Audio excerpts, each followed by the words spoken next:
มาปรากฏหลักฐานชัดเจนว่าชาวไทยได้ถือปฏิบัติในการบำเพ็ญกุศลในช่วงเทศกาลเข้าพรรษาเนี่ยที่ชัดเจนที่สุดนะท่านผู้ฟัง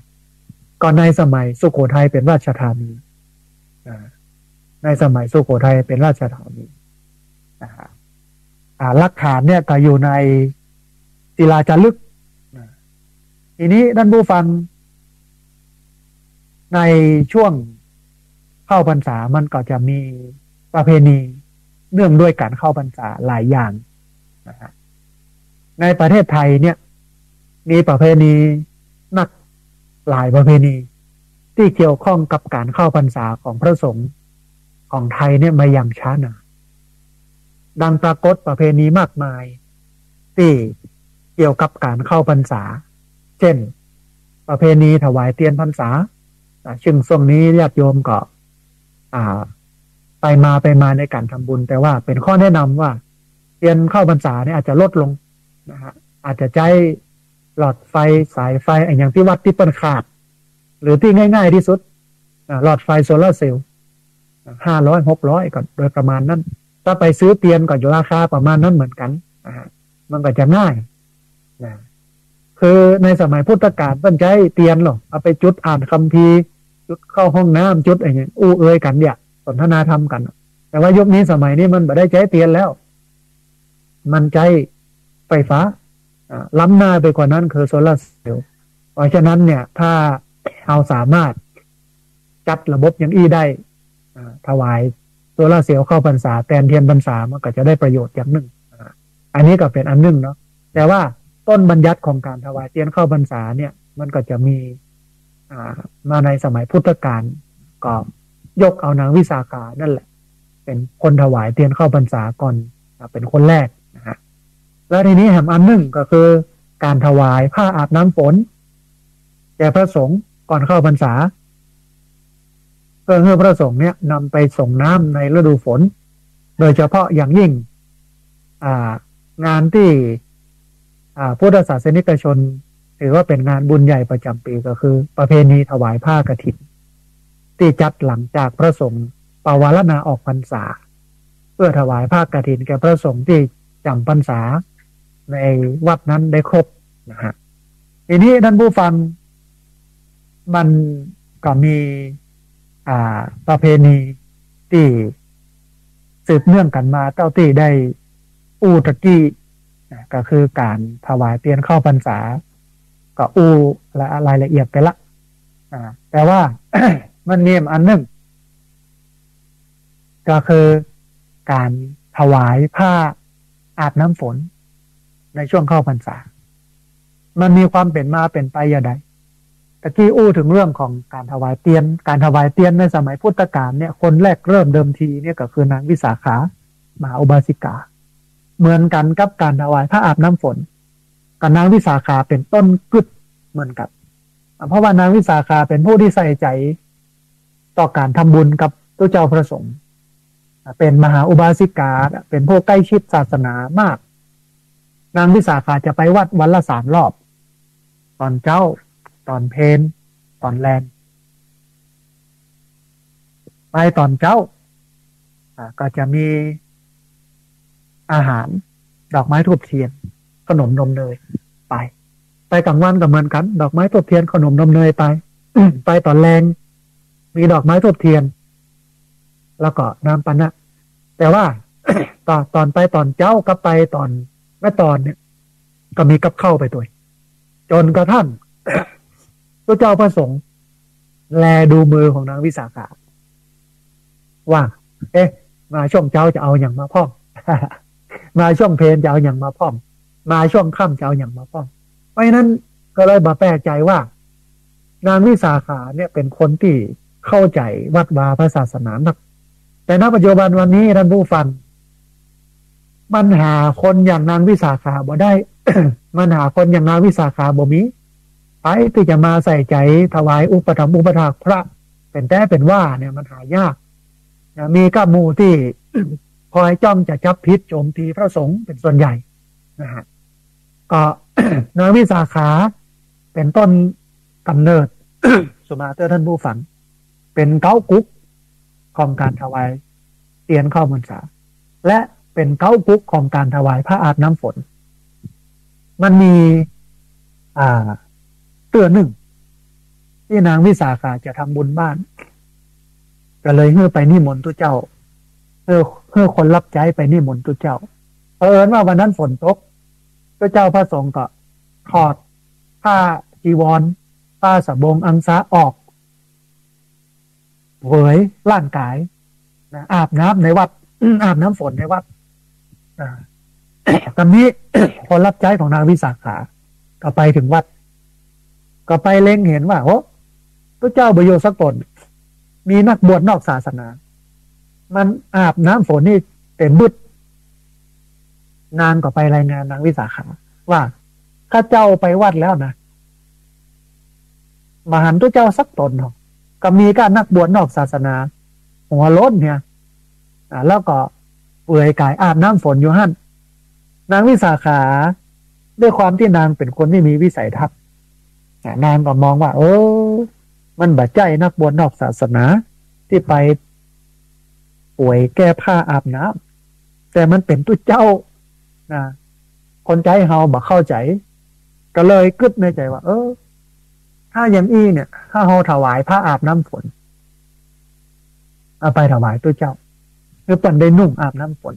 แล้วก็ตากไว้เอาไว้ใจแล้วมันก็เป็นประโยชน์นางวิสาขาก็เลยไปขออนุญาตพระพุทธเจ้าว่าขออนุญาตถวายผ้าอาบน้ำฝนได้ก่อนพระพุทธเจ้าก็เล็งเห็นว่ามันก็เป็นประโยชน์นะกับตุเจ้าประสงค์ดีถวายเลยนี่คือเก้ากุ๊กของการถวายผ้าอาบน้ำฝนเก้ากุ๊กของการถวายเตียนเข้าพรรษานะฮะเขาก็จำเป็นอย่างยิ่งท่านผู้ฟังที่จะต้องไปเสาะหาอันมหาอุบาสกมหาอุบาสิกาอย่างนี้เนาะ ที่เปิ้นเข้าใจในศาสนานะฮะแต่ใจว่ามัวแต่โจมตีพระเจ้าพระสงฆ์อย่างเดียวว่าได้ไปสนใจเรื่องอื่น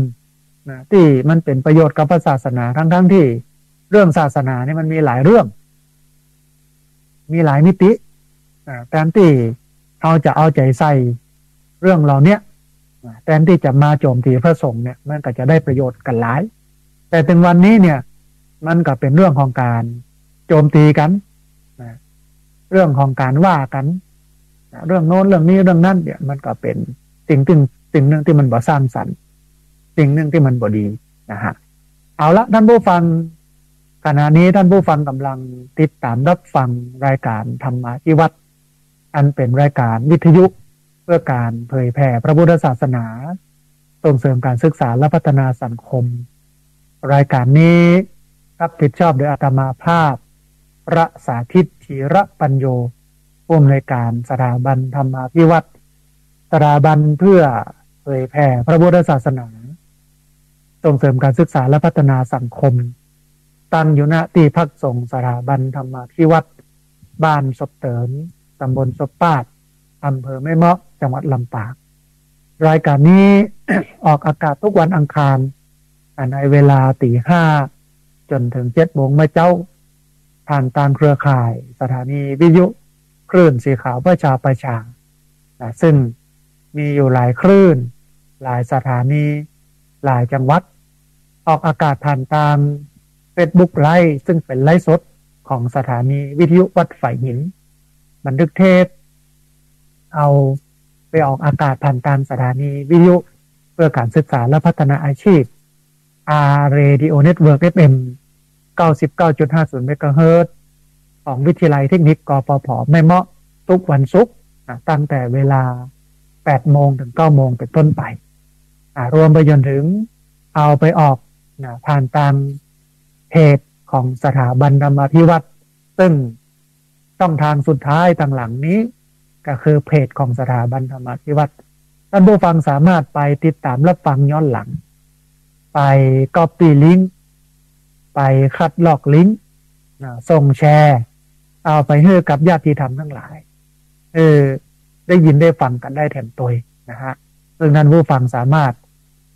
ส่งเอาไปให้กับพี่น้องญาติธรรมทั้งหลายเพื่อได้ยินได้ฟังกันได้นะฮะทีนี้ท่านผู้ฟังก่อนที่จะเปิดสายให้ท่านผู้ฟังที่ฟังอยู่ทางบ้าน ได้โทรเข้ามาร่วมบุร่วมเอ่ยกันได้โทรเข้ามาร่วมแสดงความคิดความเห็นกันนะฮะก็ท่านผู้ฟังท่านใดที่อยากจะร่วมทำบุญสร้างห้องสุขาถวายไว้ในพระพุทธศาสนาตึงกับขาดอยู่แห่งประมาณ200,000น้อยๆนะฮะตอนนี้ได้อยู่ที่115,307 บาทจะใช้ทั้งหมดทั้งปวงนะฮะอยู่ที่341,981 บาท40 สตางค์ก็แหมนักนะฮะค่อยๆสะสมไปพร้อมกันมาคนเล็กคนน้อยนะเหมือนน้ำฝนที่มันตกมาเม็ดน้อยๆนะมันรวมกันมันก็นักมันก็ใหญ่ก็ต้องอาศัยญาติโยมนะได้มาร่วมบุญกันนะฮะท่านผู้ฟังท่านใดที่อยากจะมาร่วมทำบุญด้วยตัวเองนะก็สามารถโทรเข้ามาที่เบอร์0641254122เบอร์0641254122แต่ว่าขอเพื่อเป็นการจบรายการก่อนก็โทรมาอู้เอ่ยกันนะฮะแล้วก็สำหรับท่านผู้ฟังท่านใดที่สะดวกจะมาด้วยตัวเองอยากจะทำบุญโดยก็สามารถทำบุญได้ที่ธนาคารกรุงไทยชื่อบัญชีที่พักสงฆ์สถาบันธรรมอภิวัตรหมายเลขบัญชี5360755318เป็นธนาคารกรุงไทยชื่อบัญชีที่พักสงฆ์สถาบันธรรมอภิวัตรหมายเลขบัญชี5360755318อันนี้ก็เป็นอันหนึ่งที่เอามาฝากไว้ให้กับท่านผู้ฟังทั้งหลายนะเพื่อได้ติดตามรับฟังได้ร่วมกันอนุโมทนาบุญเอาละท่านผู้ฟังตอนนี้ได้เวลาเปิดสายท่านผู้ฟังที่ฟังอยู่ทางบ้านจะได้โทรเข้ามาร่วมบุญร่วมเอ่ยกันจะได้โทรเข้ามาร่วมแสดงความคิดความเห็นกันแล้วนะเรียนเชิญเจริญพรนะที่เบอร์064-125-4122เบอร์064-125-4122เรียนเชิญเจริญพรได้โทรเข้ามาร่วมบุญร่วมเอ่ยกันโทรเข้ามาร่วมแสดงความคิดความเห็นกันพอดีมีสายเข้ามาสายหนึ่งเดี๋ยวครับสายนี้ก่อนเปิ้ลจะว่าจะได้พ่องนะฮะเจริญพรกับพ่อประกาศครับอาจารย์โอ้สาธุลุงคำบ้านห้วยการบ้านโฮงหล่ะปูนเนาะครับสัญญาณเป็นได้พ่องลุงคำวันนี้ครับสัญญาณดีครับชัดอยู่ครับชัดแจ๋วเนาะฝนตกพ่องก่อที่หล่ะปูนลุงคำครับตกครับเอาไม่ต้องให้เจยังตกน้อยนะครับเอาต้องระมัดระวังเรื่องของน้ำเรื่องของฝนเนอะลุงคำเนอะครับอนุโมทนาบุญกับลุงคำที่โทรเข้ามาให้กำลังใจกันเนอะลุงคำเนอะครับสาธุเจริญพรสาธุนะลุงคำจากบ้านห้วยการบ้านโฮงละปูนเป็นสายแรกที่โทรเข้ามาอันญาติโยมที่อยู่ลำปางโดยเฉพาะนักเรียนโรงเรียนผู้สูงอายุตำบลศพปากเนอะวันพรุ่งนี้เปิดเรียนนะ แจ้งในรายการก่อนเพราะว่าหลายคนฟังอยู่นะวันพรุ่งนี้เปิดเรียนนะฮะเพราะฉะนั้นวันนี้เตรียมตัวมาช่วยกันทำความสะอาด โรงเรียนแล้ววันพรุ่งนี้มาเรียนหนังสือวันนี้มีสายก็มาสายหนึ่งเดี๋ยวครับสายนี้ก่อนเปิ้ลจะว่าจะได้พร้อมจะเริญพรไม่สาเจ้าไม่จัดเจ้าโอ้สาธุโอ้สาธุโยมแม่สัญญาณเป็นได้พ่องวันนี้ชัดเจนดีเจ้าเวียงป่าเป้าฝนตกพ่องก่อแม่ก็ยุดไป2 วันแล้วเจ้าเอายุดไป2 วันแล้วเนาะเดี๋ยวตึงมาแถมโยมแม่ช่วงนี้ฝนมันชุมตกอยู่แม่แรงมานี่4 โมงเริ่มละแต่ว่าตกบ่นักตกมาเมินแต่มีบางช่วงโอ้สาธุโยมแม่ก็เหมือนกันเนอะเป็นกำลังใจพระเจ้าได้กำลังใจจัดหนักแม่อนุโมทนาสาธุ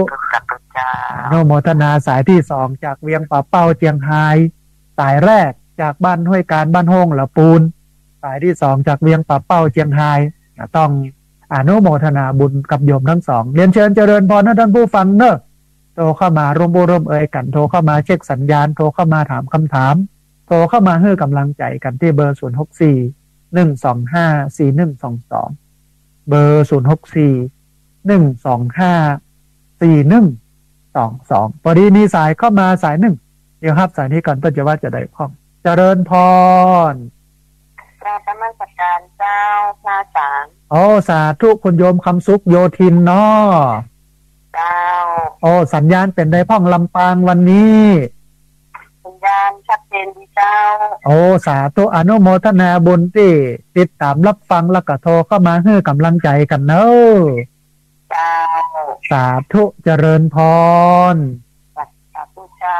สาธุนะคุณโยมคำสุขโยธินจากบ้านบุญเกิดตำบลพระบาทอำเภอเมืองลำปาง3-4 สายนี่ก็ได้อยู่3 จังหวัดนะมีละปูนนะมีเชียงรายนะแล้วก็มีลำปางพี่น้องเชียงใหม่พี่น้องน่านพี่น้องแพร่พะเยาหรือพี่น้องที่อยู่จังหวัดอื่นที่ติดตามรับฟังทาง Facebook ไลฟ์ก็โทรเข้ามาได้เนอะที่เบอร์0641254122เบอร์0641254122พอดีมีสายเข้ามาสายหนึ่งเดี๋ยวครับสายนี้ก่อนเปิดเดี๋ยวว่าจะได้พอเจริญพรจะไปสาธุอาจารย์อ๋อสาธุแม่สายทองเนาะบ้านห้วยกาเอาสาธุแม่ฝนตกก็เนี่ยอ๋อบ้านห้วยกำซักจ้ะโอ้สัญญาณชัดเจนดีการทำบุญนะขออนุญาตนะอาจารย์เอาเลยแม่รักษามาชีนั้นมีค่ามหาศาลตลอดการก็เกิดประสิทธิผลพลังงานสร้างโลกให้โฉมคนพลังคนช่วยในรัฐพัฒนา1+1+1ก็ถึงล้านสมัครสมานดวงใจว่าเถิดหนามันสมองกับ2 มือคือศรัทธาย่อมฝันฝ่าอุปสรรคขึ้นมาใจนะเจ้าสาธุแม่อนุโมทนาบุญนะแม่เนอะสบายใจนะสาธุเจ้าสบายใจเจ้าสาธุคุณแม่สายทองจากบ้านห้วยการบ้านห้องละปูนเอากรรมกรดีๆนะมาฮือกันต้องอนุโมทนาบุญกับแม่ตัวนะที่กรรมกรดีๆนะที่ญาติโยมติดตามรับฟังกันได้รับฟังกันพี่น้องเวลาเหลืออยู่นักเนอะเหลืออยู่ประมาณ40 นาที50 นาทีเรียนเชิญเจริญพรที่เบอร์0641254122เบอร์0641254122พอดีมีสายเข้ามาสายหนึ่งเดี๋ยวครับสายนี้ก่อนเพิ่นจะว่าจะได้ฟังเจริญพรจ้าแบบอาจารย์สาธุโยมแม่แนะนำตัวน้อยไม่ได้ออกบ้านจำตองโอ้แม่ล่าอ่อนขวงเปาจอมตองเชียงใหม่เนาะแม่เนาะโอ้สัญญาณเป็นได้พ่องแม่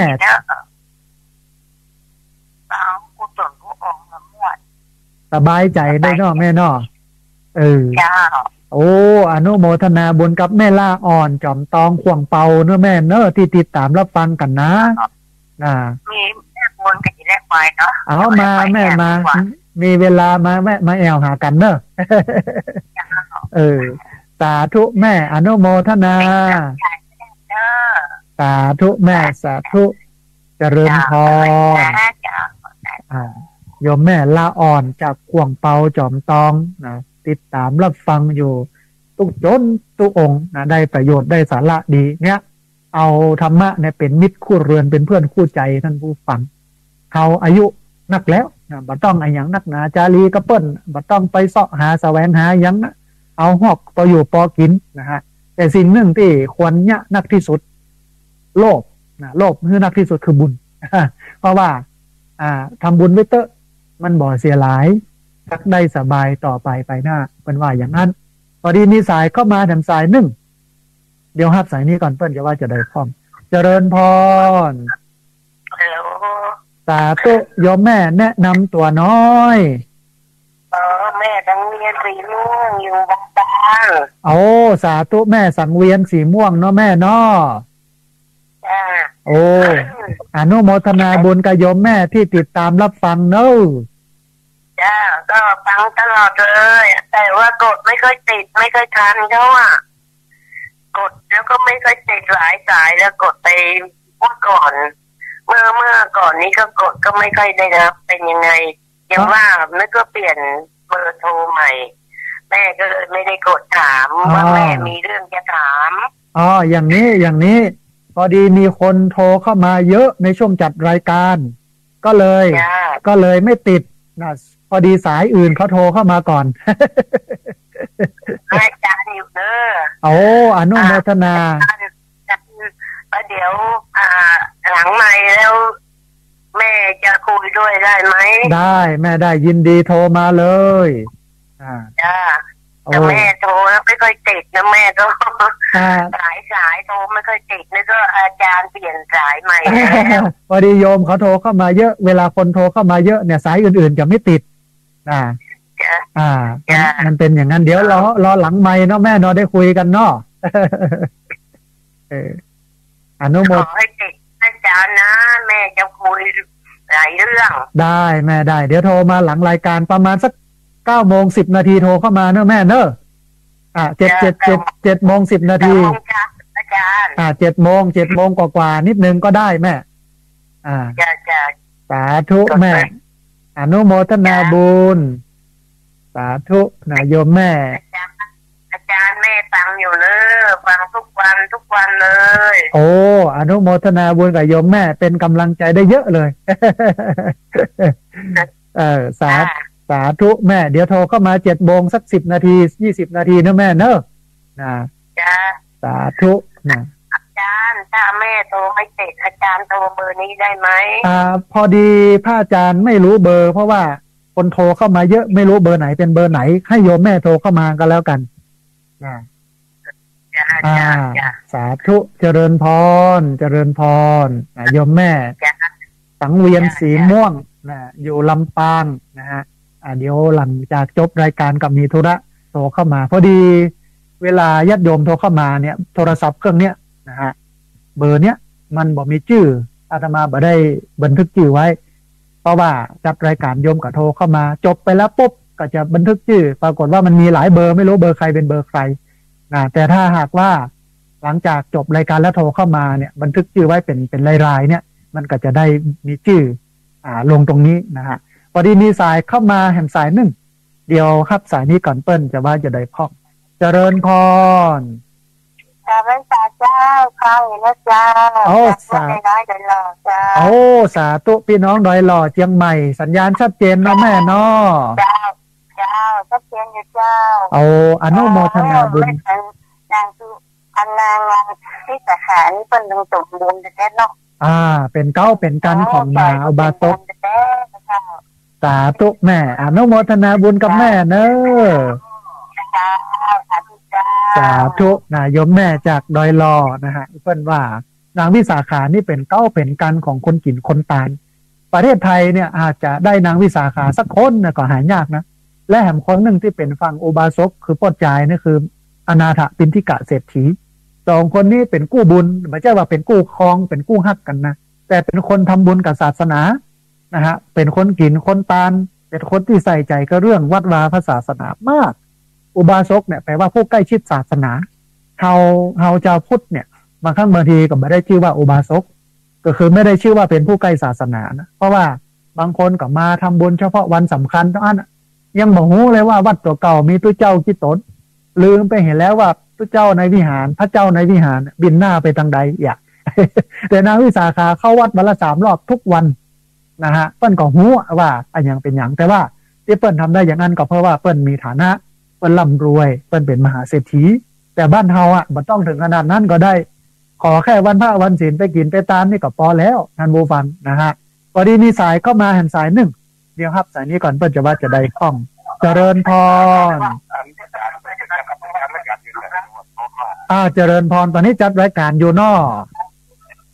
ครับ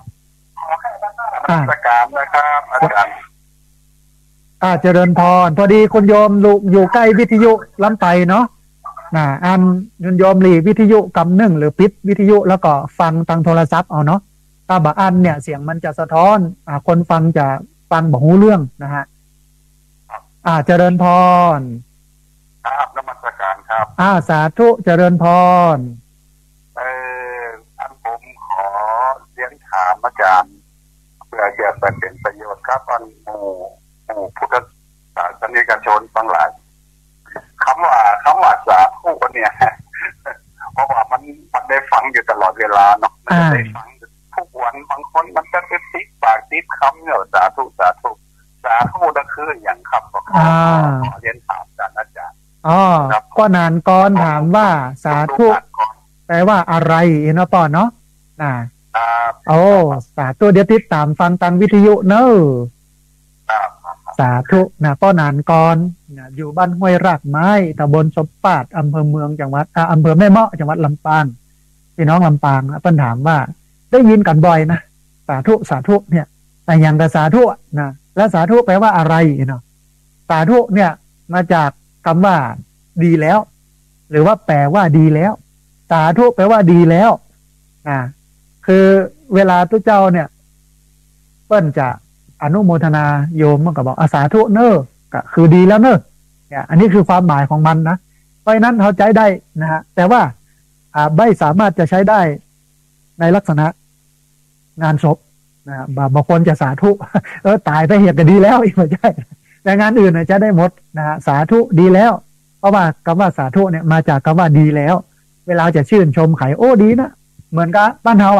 โอ้ยอดเยี่ยมดีละวิเศษเนี่ยมันเป็นกรรมเดียวกันที่ใช้ได้แต่ว่าคือมันง่ายที่สุดก็คือสาธุแปลว่าดีแล้วนะอันนี้คือความหมายแล้วก็การใจของคำว่าสาธุแจ้งคือกับป้อหนานกรได้รับทราบนะฮะพอดีมีสายเข้ามาหันสายหนึ่งเดี๋ยวครับสายนี้ก่อนเปิ้ลจะว่าจะได้พร้อมเจริญพรไม่แสเลยสาธุโยมแม่แนะนำตัวน้อยแม่แก้วมาช่วยเอาสาธุสัญญาณชัดเนาะแม่เนาะวันนี้ปอเพราะว่าเปิ้นโทรกันเข้ามานักต้องขอโซมาอภัยกับโยมแม่โต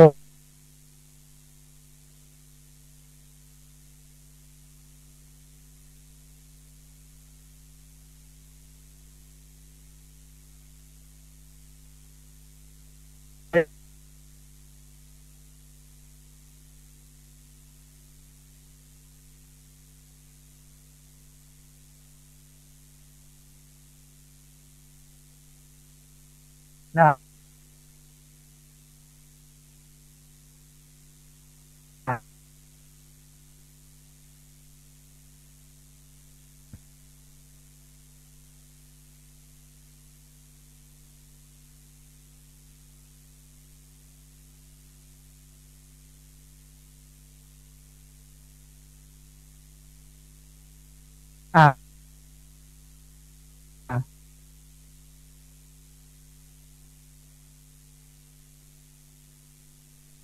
ปอปอเรื่อง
ทำบุญกฐินทานในช่วงผ้าไตรเอกเอาไปใช้เป็นผ้าทำพิธีหลังจากนั้น ไตรอื่นๆก็เป็นไตรรองที่จะเอาไปถวายพระนะฮะสัญญาณมาแล้วท่านผู้ฟังต้องขอสุมาภัยกับท่านผู้ฟังเนอะที่ตะกี้สัญญาณหลุดไปเพราะว่าอินเทอร์เน็ตมันบ่เสถียรนะฮะพายุเข้าก็เลยทำให้สัญญาณหลุดหายไปท่านผู้ฟังที่ติดตามรับฟังอยู่เนอะเรียนเชิญเจริญพรโทรเข้ามาร่วมโบรบเอ่ยกันโทรเข้ามาร่วมแสดงความคิดความเห็นกันนะที่เบอร์064-125-4122เบอร์064-125-4122ในเวลา19 นาที18 นาทีนี้นะฮะอันเอ่ยแห่งกำนึงถึงเรื่องของการทำบุญสร้างห้องน้ำถวายไว้ในพระพุทธศาสนาตอนนี้ปัจจัยสะสมอยู่ที่15,307 บาทนะฮะก็ยังเหลืออยู่แห่ง200,000 กว่านะเพราะว่าต้องใจอยู่ที่ 341,981 บาท 40 สตางค์เพราะฉะนั้นญาติโยมท่านผู้ฟังที่ฟังอยู่ก็สามารถได้มาร่วมทำบุญกันได้ท่านผู้ฟังท่านใดที่จะมาร่วมทำบุญด้วยตัวเองก็เจริญพรโทรมาบอกกันก่อนเนอะนัดหมายกันก่อนวันนั้นวันนี้ถ้ามาแบบเซอร์ไพรส์อีนะก็อาจจะบะปะนะอาจจะบ่ได้อยู่นะฮะถ้าท่านใดมาแบบเซอร์ไพรส์ก็จะเจอเซอร์ไพรส์กลับคือบ่อยู่ ทีนี้ถ้าโทรมานัดหมายกันก่อนวันเวลาสถานที่เนี่ยก็ได้สำหรับท่านผู้ฟังท่านใดที่อยากร่วมทำบุญแต่ว่าบ่มีเวลาได้มาทำบุญด้วยตัวเองก็สามารถร่วมทำบุญได้ที่ธนาคารกรุงไทยชื่อบัญชีที่พักสงฆ์สถาบันธรรมาภิวัตรหมายเลขบัญชี5360755-318หมายเลขบัญชี5360755-318นะฮะท่านผู้ฟังเวลาเหลืออยู่ประมาณ16 นาทีเรียนเชิญเจริญพรท่านผู้ฟังโทรเข้ามาร่วมเอ่ยกันโทรเข้ามาร่วมแสดงความคิดความเห็นกันเนอะที่เบอร์064-125-4122เบอร์064-125-4122เรียนเชิญเจริญพรได้โทรเข้ามาร่วมเอ่ยกันได้โทรเข้ามาร่วมแสดงความคิดความเห็นกันที่เบอร์064-125-4122เบอร์064-125-4122นะฮะท่านผู้ฟังในช่วงเข้าพรรษาเนี่ยมันก็เป็นโอกาสอันดีที่เราจะสามารถได้ไปบำเพ็ญบุญบำเพ็ญกุศลในช่วงเข้าพรรษาเพราะว่าช่วงเข้าพรรษานั้นเป็นช่วงที่เหมาะเพราะว่าทุกวันพระมันก็มีฟังเทศน์ฟังธรรมปฏิบัติธรรมกันเวียนเทียนกันทุกวันพระอย่างเงี้ยเพราะฉะนั้นก็ท่านผู้ฟังที่อยากจะทำบุญในช่วงเข้าพรรษาก็มาร่วมกันที่วัดไกลที่เราอยู่อาศัยนะฮะพอดีมีสายเข้ามาแถมสายหนึ่งเดี๋ยวครับสายนี้ก่อนเพิ่นจะว่าจะได้ช่องเจริญพรสาธุโยมแม่แนะนำตัวน้อยอันนี้แม่แก้วสิงแก้วกัดโป่งแม่สาธุได้ละบ่จำเสียงบ่ได้แม่เพราะว่าเสียงมันแป้งๆก็เลยกึดในใจว่าเอ๊ะไผจ้าอีนะเสียงมันนุ่มไปแล้วเสียงดุนนุ่มแต่กะเสียงดุนนุ่มเสียงนุ่มเสียงนุ่มเสียงนุ่มเนาะมันนี่ทางธรรมะเข้าใจดีเด้ออนุโมทนาบุญกับโยมแม่ที่ติดตามรับฟังแล้วก็โทรเข้ามาให้กำลังใจกันเนอะแม่เนอะมันเนี่ยอย่ายุดไปอย่ากันนี่แหละพอดีอินเทอร์เน็ตมันบอกให้ดีแต่ว่าตอนนี้มาแล้วโยมแม่เปิดได้ละนะฮะสัญญาณมาละประเดี๋ยวชัดจริงดีเด้ออนุโมทนาบุญกับโยมแม่เนอะแม่เป็นกำลังใจให้เด้อฟังธรรมะวันนี้เข้าใจดีสาธุอนุโมทนาบุญกับโยมแม่เนอะสาธุเจริญพรโยมแม่ติดตามรับฟังประจำก็เลยโทรเข้ามาให้กำลังใจกับเรียนเชิญเจริญพรท่านผู้ฟังเนอะที่เบอร์064-125-4122เบอร์064-125-4122เรียนเชิญเจริญพรได้โทรเข้ามาร่วมเอ่ยกันได้โทรเข้ามาร่วมแสดงความคิดความเห็นกันในช่วงท้ายของรายการนะฮะเวลาก็มีบ่เยอะนะฮะ ในโอกาสนี้ถ้าท่านใดที่บ่ได้อู้ได้เอ่ยกันก็เรียนเชิญเจริญพรที่เบอร์0641254122นะฮะทีนี้ท่านผู้ฟังการที่เราได้มาทำบุญกันในช่วงเข้าพรรษามันก็ถือว่าเป็นฤดูกาลแห่งบุญของพี่น้องพุทธศาสนิกชนนะฮะเพราะฉะนั้นเนี่ย ช่วงเนี้ยไม่ต้องอย่างนักนะทำไปเลยบุญเพราะว่าทำบุญไว้เตอะมันบ่เสียหลายจักได้สบายต่อไปไปหน้ามันเป็นกุศล สำหรับเฮานะฮะมันเป็นบุญสำหรับเฮาเนาะก็ทำกันไปไม่ต้องอย่างนักหนาจารีไม่ต้องคิดอย่างเยอะนะฮะแค่ใส่ใจเรื่องบุญเรื่องกุศลเรื่องความดีความงามนี่ก็ถือว่าใจได้ละถือว่าพอแล้วนะฮะในฐานะที่เราเป็นพุทธศาสนิกชนพอดีมีสายเข้ามาหนึ่งสายหนึ่ง เดี๋ยวครับสายนี้ก่อนเปิ้ลจะว่าจะได้พ้องเจริญพรพระเจ้าสาธุโยมแม่สัญญาณเป็นอย่างใดพ้องสัญญาณเช็ดครับเป็นนี้เจ้าอนุโมทนาบุญติดตามรับฟังถึงบ่ละบ่ลืมกันเลยเนาะแม่เนาะจำได้ก็ไม่น้อยจะโทษจำได้แม่จำได้นะกระตึงว่าบ่ละบ่ลืมกันแท้นะแม่เป็นกำลังใจนะได้กำลังใจจัดหนักโยมแม่อนุโมทนาแม่บ่ได้ไปแม่กับหมอโมทนาตัวเนอสาธุอนุโมทนาบุญกับโยมแม่ตัวเนอสาธุอนุโมทนาเจริญพรแม่น้อยบ้านตาโพกอันตำบลทุ่งฝายอำเภอเมืองลำปางญาติโยมที่ติดตามรับฟังประจำบ่เคยละเคยลืมกันเลยนะฮะได้เวลาโทรเข้ามากำลังใจกันต้องอนุโมทนาบุญตัวกับแม่น้อยนะฮะบ้านตาโพกเรียนเชิญเจริญพรเนอะท่านผู้ฟังเนอะที่เบอร์0641254122เบอร์0641254122พอดีมีสายเข้ามาสายหนึ่งเดี๋ยวครับสายนี้ก่อนเปิ้ลจะว่าจะได้พ้องเจริญพรเจริญพรเจริญพรเสียงดับไปเจริญพรต้องขออนุญาตตัดสายนี้ก่อนเนอะนะฮะมันบอกมีไข่อู้ท่านโยมท่านผู้ฟังเรียนเชิญเจริญพรที่เบอร์0641254122เบอร์0641254122ในเวลาเลยครับ10 นาทีนี้นะฮะได้ที่เบอร์0641254122นะทีนี้ท่านผู้ฟังในคณะนี้เนี่ยประเทศไทยเรามีภิกษุสามเณรอยู่ประมาณ 200,000 กว่ารูปมาเยอะนะ 200,000 รูปเนี่ยนะฮะถือว่าน้อยอยู่เอาก็ต้องมาขอกอยพระ 200,000 รูปนี้คือดีเนอะอย่าไปละไปลืมเปิ้ลถ้าเปิ้ลอยู่แบบลำบากอยู่แบบอัตคัดอดอยากเนี่ยเปิ้ลก็จะลาสิกขาเพราะฉะนั้นเนี่ยต้องมาขอมากอยกันพอดีมีสายเข้ามาสายหนึ่งเดี๋ยวครับสายนี้ก่อนเปิ้ลจะว่าจะได้พ้องเจริญพรเจ้าไหว้สาเจ้าด้านมามหาเจ้าสาธุโยมแม่แนะนำตัวน้อยมอกเราบอกก่อนสาธุต้องขออภัยโยมแม่จำเสียงบอกค่อยได้มันดับไปแต่พอดีอินเทอร์เน็ตมันบอกค่อยดีแม่มันก็เลยดับไปแล้วว่าตอนนี้มาแล้วนะแม่ก็ไปแม่พอเปิดหน้าวันนี้ตอนนี้มาแล้วแม่พอที่จะได้ได้เอ่ยกันต้องอนุโมทนาบุญกับแม่ที่บ่ละบ่ลืมติดตามลำตัวกันตลอดเนอะแม่เนอะ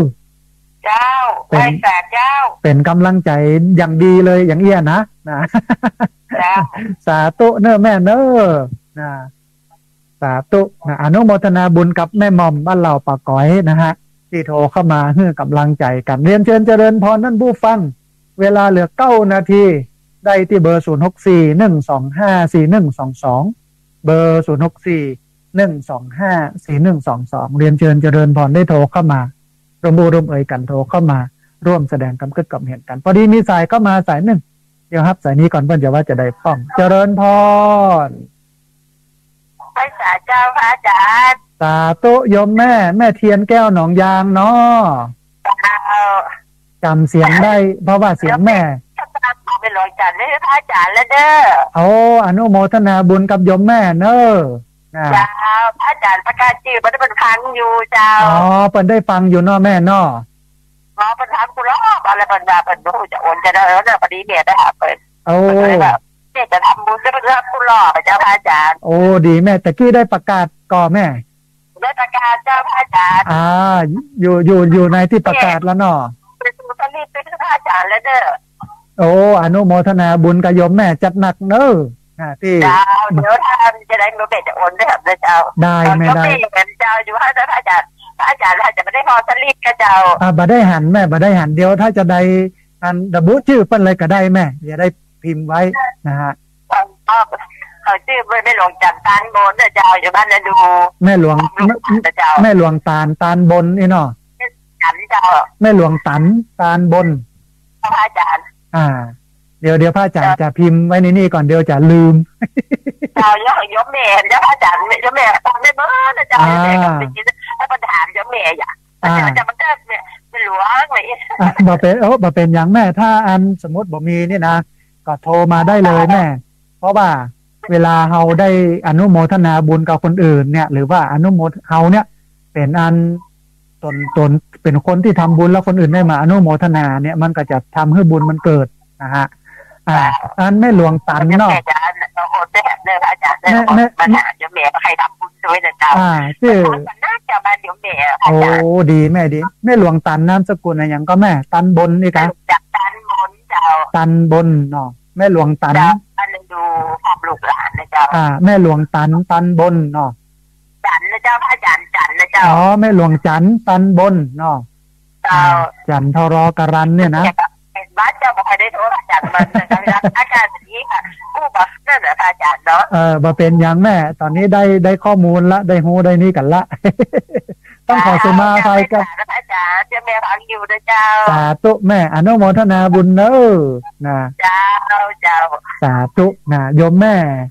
เตียนแก้วหนองยางนะฮะฟังประจำแล้วก็ร่วมทำบุญมานานแล้วก็พอดีอันชื่อเสียงมันตกไปเปิ้นโทรเข้ามาแล้วก็ไต่ถามกันแม่เทียนแก้วหนองยางแล้วก็แม่หลวงจันตันบนนะฮะที่ทำบุญมาต้องขอสุมาภัยที่รายชื่อตกไปนะฮะอันพอดีมีสายก็มาเดี๋ยวสายหนึ่งเดี๋ยวครับสายนี้ก่อนเปิ้นจะว่าจะได้พ่องนะฮะ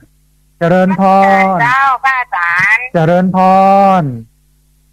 อยู่วันละปูนเจ้าอยู่บ้านทุ่งยาวตำบลศรีบัวบานอำเภอเมืองละปูนเจ้าโอ้สาธุพี่น้องละปูนสัญญาณเป็นใดพ้องสัญญาณชัดเจนดีเจ้าฟังของเนี่ยนะแดนดินถิ่นล้านนาอ๋อของแดนดินถิ่นล้านนาต้องขอบคุณเจ้าของคลื่นตัวที่เอาสัญญาณไปออกเนาะ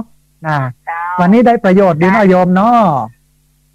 มีเจ้าฟังก็มีสาระมีประโยชน์เจ้าที่ว่า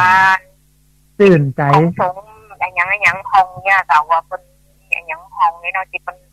ไปหลายวันเนี่ยต่อแต่ถ้าจะใดจะไปละไปลืมกันเนอะติดตามลำต้อยกันตลอดนะโยมเนอะ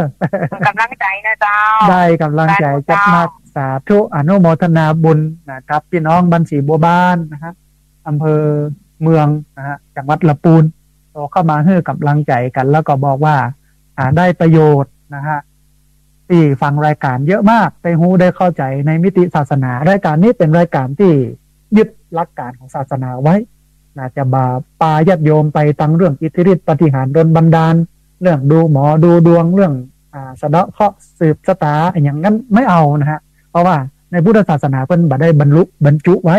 แต่ว่าจะเอาแก่นสารเนี่ยเอาสาระสำคัญของพุทธศาสนาเนี่ยมาให้ญาติโยมได้ใจแล้วเอาไปปฏิบัติอันนี้ต่างหากคือรายการธรรมะที่วัดนะฮะพอดีมีสายก็มาเดินสายหนึ่งเดี๋ยวครับสายนี้ก่อนเพื่อนจะว่าจะได้พ่องเจริญพรสาเจ้าสาธุโยมแม่เจริญพรเดี๋ยวมาอยู่ละปูนไปหยาตาแล้วมาอยู่มันหลงไปอยู่ละปูนเนาะแม่เนาะสัญญาณชัดเจนการรายการวิทยุสัญญาณชัดเจนเดี๋ยวก้าที่ละปูนแม่ดีละเนี่ยยังแควนนะอยู่ที่ไหนก็บละบ่ลืมกันฟังกันได้ตลอดเนาะแม่เนาะเย็นกับได้ไปจะเปิดการเย็นกับได้ไปจะเปิดได้มาเป็นหยังล้อเฮาหายเฮาดีก่อนกาตอนนี้ตามันกำลังรักษาอยู่โลกเนาะไปจึงเย็นไปไป2 วันดีละแม่เดี๋ยวก็หายเดี๋ยวก็ดีละเดี๋ยวจะได้ติ๊กบ้านมาลำปางแล้วเนาะ อนุโมทนาบุญกับไปรอเทียนกัน อ๋อบ่ได้ไปรอเตียบ่เป็นอย่างเดียวมีโอกาสปีหน้าเอาแหมต้องเป็นลืมกันนะแม่นละแม่ต้องอนุโมทนาบุญกับแม่จันฟองเนอะที่โทรเข้ามาให้กำลังใจกันโทรเข้ามาอู้เอ่ยกันเนอะแม่เนอะจะได้เกาะรักษาสุขภาพเนอะแม่เนอะคิดถึงกุศลกูเนอะสาธุบุญรักษาแม่อนุโมทนาสาธุนะแม่จันฟองนะเปิ้นอยู่แจ้ห่มอำเภอแจ้ห่มจังหวัดลำปางแต่ว่าเปิ้นไปผ่าตัดตาตอนนี้พักอยู่ที่ละปูนนะฮะเรียนเชิญเจริญพรเนอะพี่น้องเนอะเวลาเลยแหมประมาณสัก2 นาทีนะได้ที่เบอร์0641254122เบอร์0641254122พอดีมีสายเข้ามาสายหนึ่งลุดไปฮะคุณโยมที่โทรเข้ามาตะกี้ลุดไปโทรเข้ามาใหม่เนอะที่เบอร์0641254122เบอร์0641254122พอดีมีสายเข้ามาเดี๋ยวรับสายนี้ก่อนเปิ้นจะว่าจะได้พร้อมเจริญพรอาจารย์สาธุโยมแม่แนะนำตัวน้อยชื่อพิสมัยน้องแม่อ๋อสาธุจำได้ละจำได้ยะสัญญาณเป็นได้พ่องแม่พี่เจลุกไปหน่อแม่ก็นึกว่าวิทยุแม่ออกดังแล้วค่ะแล้ววิ่งไปในบ้านพอดีอินเทอร์เน็ตมันบ่เสถียรพายุมันเข้าแม่ตอนนี้คืมที่ไม่เหมาะเนี่ยนะฝนจะลงนะฮะมันก็เลยดับไปต้องขอสุมาภัยกับโยมแม่แล้วก็ญาติโยมที่ติดตามรับฟังตัวเนาะอนุโมทนาบุญกับแม่ที่ติดตามรับฟังบ่ละบ่ลืมกันเนอะแม่เนอะกำลังใจเนอะแม่ติดตามตลอดเลยเจ้าได้กำลังใจจัดหนักเลยโยมแม่อนุโมทนาบุญกับโยมแม่เนอะสาธุเจ้าสาธุนะโยมแม่ บ้านนางแลนะฮะห้างชัดปังประจำโทรเข้ามาร่วมเอ่ยกันนะเป็นกำลังใจให้กันต้องขอขอบคุณนะเหลือเวลา2 นาทีท่านผู้ฟังได้เห็นสักสาย2 สายที่เบอร์0641254122เบอร์0641254122นะฮะตะกี้ได้บันทึกชื่อของโยมที่ทำบุญมาแล้วก็ตกหล่นไปมีแค่2 ท่านคือแม่เทียนแก้วหนองยางกับแม่จันตันบนนะฮะต้องขอบคุณโยมแม่ทั้ง2 คนที่แจ้งมาในรายการแล้วก็ท่านใดที่รายชื่อรายเสียงตกไปบ่ได้ประกาศก็โทรเข้ามาหลังไมค์ได้เนอะที่เบอร์0641254122เบอร์0641254122พอดีมีสายเข้ามาสายหนึ่งขอสายนี้เป็นสายสุดท้ายก็แล้วกันนะฮะเจริญพรภาษาเจ้าอาจารย์โยมแม่มาไลนะเจ้าสาธุโยมแม่ฟังจากจังใดอยู่ลำปางเจ้าโอ้สาธุสัญญาณชัดเจนนี่เนาะแม่เนาะเจ้าชัดเจนดีเจ้าต้องอนุโมทนาบุญแม่ที่ติดตามรับฟังกันละบ่ลืมโทรเข้ามาให้กำลังใจกันเนอะแม่เนอะสาธุอนุโมทนาโยมแม่มาไลเป็นสายสุดท้ายของดรับสายไว้แต่เพียงเท่านี้ก่อนท่านผู้ฟังพอดีเวลาของรายการมดพอดีนะฮะเอาละท่านผู้ฟังเขาจะปะกันแถมใหม่ทุกวันอังคาร 5:00 ถึง 7:00 เนอะวันเสาร์ 8:00 ถึง 9:00 วันพฤหัสบดี 2:00 ถึง 3:00 ในรายการเดียวกันคือรายการธรรมาภิวัตน์อันเป็นรายการวิทยุเพื่อการเผยแผ่พระพุทธศาสนาส่งเสริมการศึกษาและพัฒนาสังคมซึ่งรายการนี้รับผิดชอบโดยอาตมาภาพระสาธิตธีระปัญโยวันนี้ต้องเอารายการจากลาท่านผู้ฟังทั้งหลายไปก่อนกราบขอบพระคุณครูบาอาจารย์พระเถรานุเถระครูบาสังฆะที่เคารพอย่างสูงทุกรูปอนุโมทนาบุญกับเจ้าของคลื่นเจ้าของสถานีที่รับสัญญาณเอาไปออกอากาศส่งกระจายเสียงรวมไปจนถึงเจ้าหน้าที่ทุกคนนะต้องขอบคุณญาติโยมที่ติดตามรับฟังขอบคุณญาติโยมที่โทรเข้ามาแล้วก็ขอสุมาภัยกับโยมที่โทรเข้ามาแล้วบัดติดโทรเข้ามาแล้วบัดได้รับสายเดี๋ยววันอังคารหน้าวันเสาร์หน้าวันพฤหัสหน้าก็โทรกันเข้ามาใหม่วันนี้สัพพพุทธานุภาเวนะ ด้วยเดชะอนุภาพของพระพุทธเจ้าสัพพธรรมานุภาเวนะด้วยเดชะอนุภาพของพระธรรมเจ้าสัพพสังฆานุภาเวนะด้วยเดชะอนุภาพของพระสังฆเจ้าสัทธาโสธีภวันตุเตขอความสุขความเจริญในธรรมจงมาเกิดมีแด่บรรดาศรัทธาสาธุชนทุกคนทุกท่านตลอดการเป็นนิจเทินเจริญพร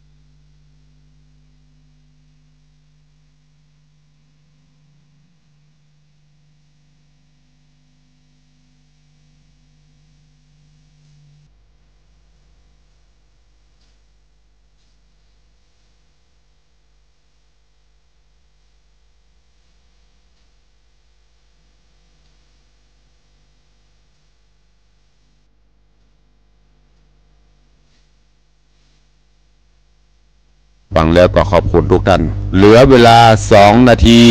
ไปทางบ้านแต่ว่าFC แฟนรายการตกอันดับมี2 สาย2 สายจำได้อยู่แต่ว่านี่มีจากโยมป่อเมืองแกนพัฒนา1 สายแล้วก็มีโยมแม่ห้วยมอนจันคำแสงบุญ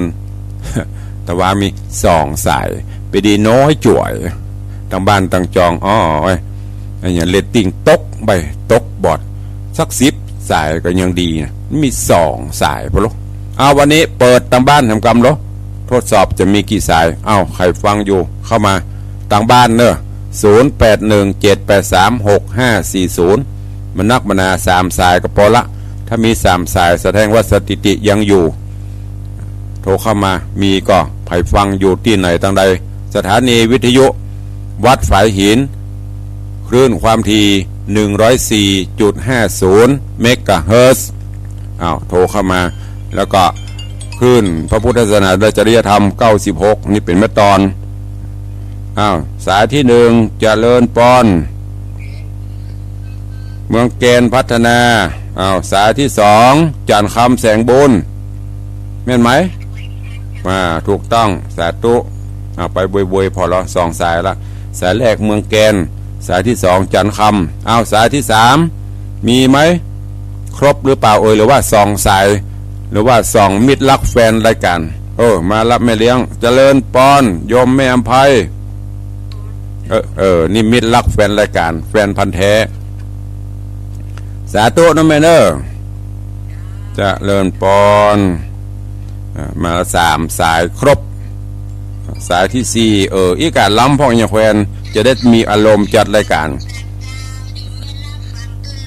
สาธุอนุโมทนาเจริญปอนโยมแม่เตรียมตาสายที่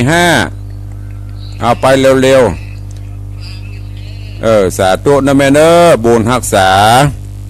อยู่ดีมีสุขภาพแข็งแรงไวๆเด้อสาธุ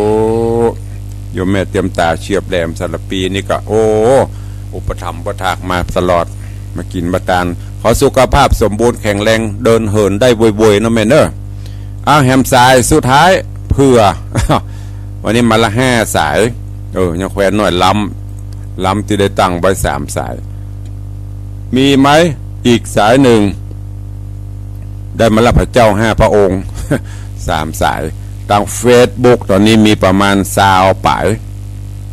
ก็ถือว่าดีอยู่ใครจะตัวตุลงมีก็